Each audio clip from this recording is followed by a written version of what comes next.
Subhanallah walhamdulillah wa la ilaha illallah.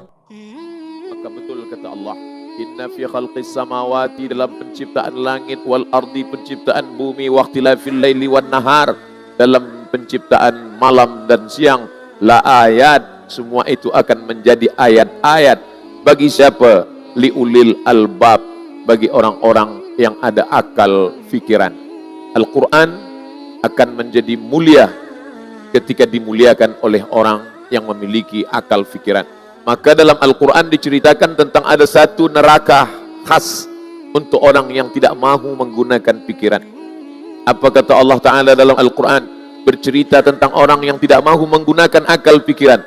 Lau kunna nasma'u au na'qilu, andai kami mahu mendengar dan berfikir, ma kunna, pastilah kami tidak termasuk ashabus sa'ir, penghuni neraka sa'ir. Ada satu neraka khas untuk orang yang tidak menggunakan fikiran. Hari ini coba kita merenung berfikir sejenak. Adakah kitab suci yang masih menggunakan bahasa original seumur 1400 tahun lamanya? Andai datang Nabi Muhammad sallallahu alaihi wasallam ke Pulau Pinang, maka penuntut-penuntut ilmu kita yang boleh berbahasa Arab, dia boleh berbicara kepada Sayyidina wa Maulana Muhammad sallallahu alaihi wasallam. Sebab apa? Sebab bahasa Arab yang dipakai, digunakan oleh Nabi Muhammad sallallahu alaihi wasallam 1400 tahun yang lalu masih lagi digunakan hari ini, kerana bahasa Arab tidak berubah. Apa yang membuat bahasa Arab itu tidak berubah? Kerana Al-Quran yang dibaca oleh Abu Bakar, Umar, Uthman, Ali, Talhah, Zubair, Aisyah, Abdurrahman bin Auf, Abdurrahman bin Abbas, masih Quran yang sama seperti yang dibaca oleh Tuan Imam di Masjid Abdullah Fahim. Kerana dalam Islam tidak sah salat kecuali dengan membaca la salata, tidak sah salat liman lam yaqra bi Fatihatil Kitab, bagi sesiapa sahaja yang tidak membaca Al-Quran. Oleh sebab itu, kebahagiaan bagi seorang tua perempuan yang mengandung anak 9 bulan 10 hari lamanya, menyusukan anak 2 tahun lamanya, meregang nyawa, meneteskan peluh keringat dan air mata. Tapi manakala nanti di akhirat dia akan diberikan crown, mahkota daripada cahaya. Siapa itu? Itulah orang-orang yang anaknya para penghafaz Al-Quran. Mudah-mudahan anak keturunan kita menjadi umat yang terbaik, para penghafaz Al-Quran, insyaAllah. Amin. Ya Rabbal Alamin. Kuntum khaira ummah. Membangun khaira ummah. Satu gagasan. Kuntum, kamu semua khaira ummah. Umat yang terbaik. Syaratnya apa? Mesti ada 3. Ta'muruna bil ma'ruf. Ajak orang buat baik. Wa tanhauna 'anil munkar. Larang orang daripada perbuatan munkar. Wa tu'minuna billah. Dan beriman kepada Allah. Kalaulah tidak ada Al-Quran, maka penulis sejarah akan membalikkan fakta sejarah. Kerana kita tahu sejarah hanya dari orang yang menulis sejarah. Andai tidak ada Al-Quran, mungkin orang akan berkata Fir'aun yang mati syahid dan Musa lah yang terorisme. Kerana sejarah boleh diputar balik. Maka Allah menurunkan Al-Quranul Karim supaya orang tahu dia datang dari mana, dia berada di mana, dia akan pergi ke mana, dan apa yang akan dia bawa. Kata Sokrates dari Grek Yunan, orang perlu berpikir 500 tahun untuk merenung dia datang dari mana. Tak cukup umur 63 tahun untuk berpikir dia datang dari mana dan dia hendak ke mana. Apa kata orang Melayu? Kalau galah panjang sejengkal, jangan laut hendak diduga. Tak tahu kita ini dari mana akan ke mana.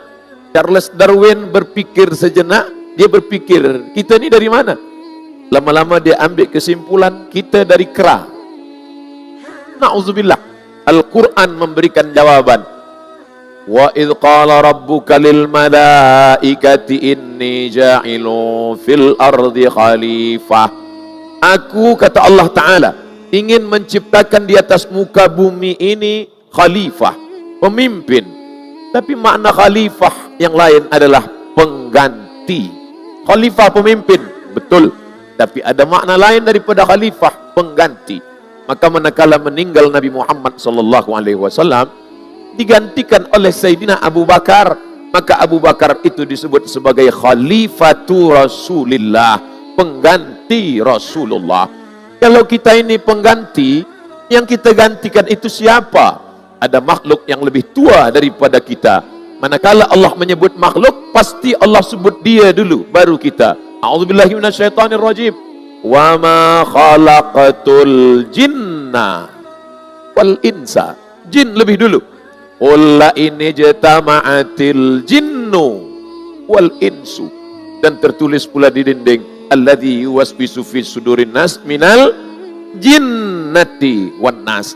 Jelaslah bahwa dunia ini dulu pernah dihuni oleh makhluk sebelum kita. Makhluk itu bernama jin. Tapi makhluk ini gagal membuat sebuah peradaban. Dia tidak berhasil membangun dunia.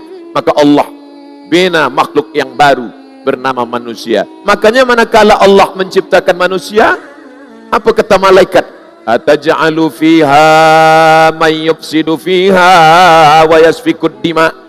Untuk apa engkau ciptakan mereka ya Allah?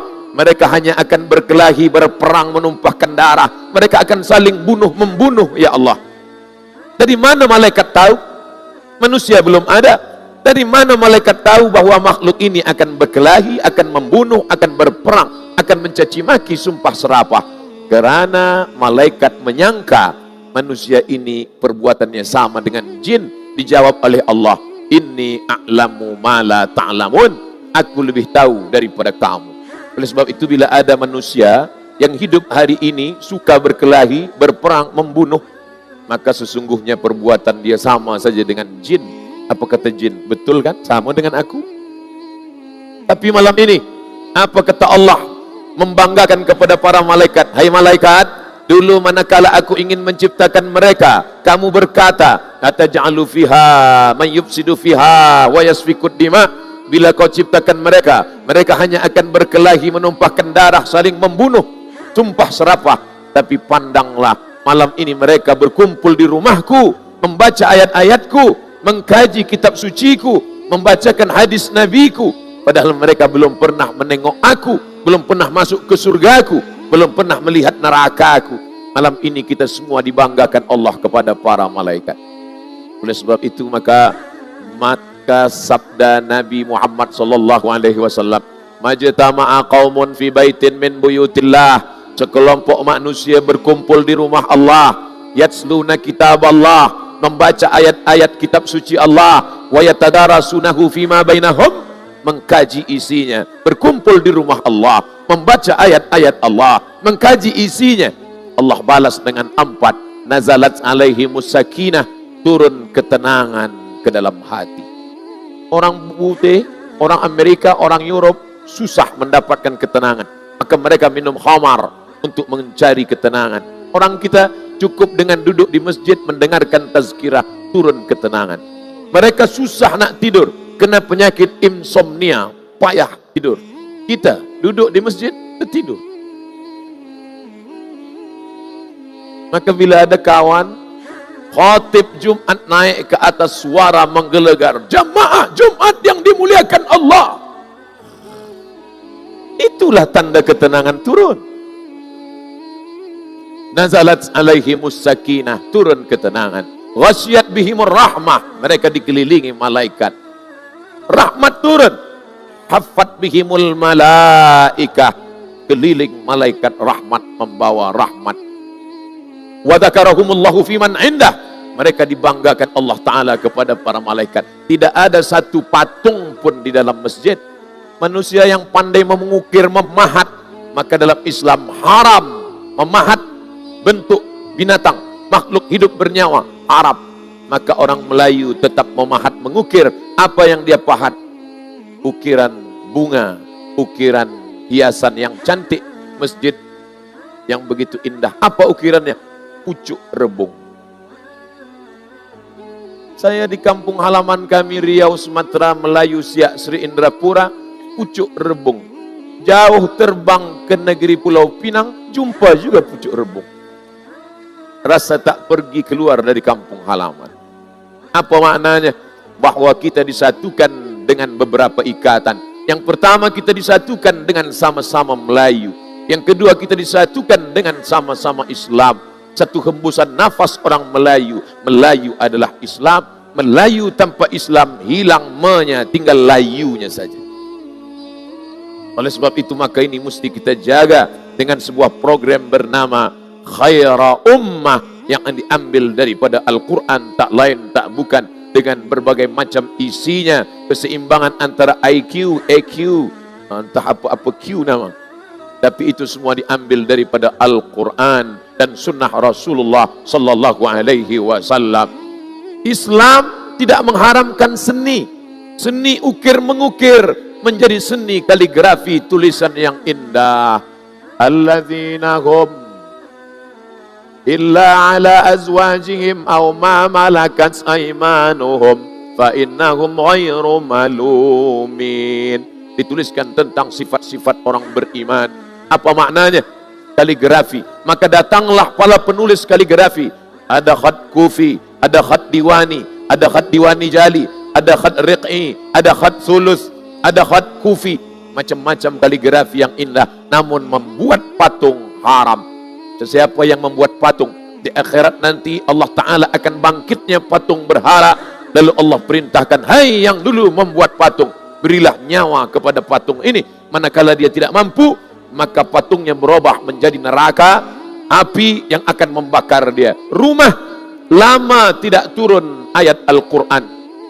Datang istri Abu Lahab, namanya Ummu Jamil. Ummu ibu, Jamil cantik. Ummu Jamil ibu cantik, tapi tempatnya neraka jahanam.